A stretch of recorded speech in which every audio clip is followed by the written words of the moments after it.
رسول اللہ صلی اللہ علیہ وسلم جب مدینہ تشریف لائے تو پہلے اپنی نانہال اترے جو انصار تھے، اور وہاں آپ نے 16 یا 17 ماہ بیت المقدس کی طرف منہ کر کے نماز پڑھی، اور آپ کی خواہش تھی کہ آپ کا قبلہ بیت اللہ کی طرف ہو۔ جب بیت اللہ کی طرف نماز پڑھنے کا حکم ہو گیا تو سب سے پہلی نماز جو آپ نے بیت اللہ کی طرف پڑھی عصر کی نماز تھی۔ وہاں آپ صلی اللہ علیہ وسلم کے ساتھ لوگوں نے بھی نماز پڑھی۔ پھر آپ کے ساتھ نماز پڑھنے والوں سے ایک آدمی نکلا اور اس کا مسجد بنی حارثہ کی طرف گزر ہوا تو وہ لوگ رکوع میں تھے۔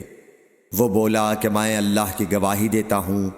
کہ میں نے رسول اللہ صلی اللہ علیہ وسلم کے ساتھ مکے کی طرف منہ کر کے نماز پڑھی ہے۔ یہ سن کر وہ لوگ اسی حال میں بیت اللہ کی طرف گھوم گئے، اور جب رسول اللہ صلی اللہ علیہ وسلم بیت المقدس کی طرف منہ کر کے نماز پڑھا کرتے تھے، یہودی اور عیسائی خوش ہوتے تھے، مگر جب آپ نے بیت اللہ کی طرف منہ پھیر لیا تو انہیں یہ امر ناگوار ہوا۔ زہیر ایک راوی کہتے ہیں کہ ہم سے ابو اسحاق نے برا سے یہ حدیث بھی نقل کی ہے کہ قبلہ کی تبدیلی سے پہلے کچھ مسلمان انتقال کر چکے تھے، تو ہمیں یہ معلوم نہ ہو سکا کہ ان کی نمازوں کے بارے میں کیا کہیں۔ تب اللہ نے یہ آیت نازل کی، وَمَا كَانَ اللَّهُ لِيُضِيعَ إِيمَانَكُمْ، سورہ بقرہ آیت نمبر 143،